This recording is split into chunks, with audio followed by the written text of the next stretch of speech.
Hello friends, welcome to Bonsai Heaven. Today's video is all about Premna. The scientific name is Premna microphylla.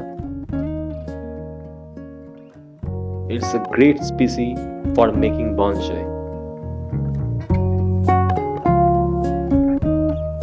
This is 3-inch thumb size Premna bonsai.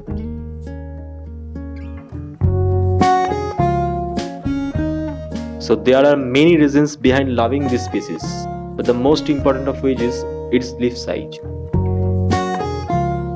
You don't need to use any special technique for reducing the leaf size of Premna. Premna automatically reduces its leaf size, so you can see the proportion between the branches and the leaves. You can get a great bonsai within a very short time. So this is a short video about Premna. If you want to know more about this species, please let me know in the comment section. Thank you.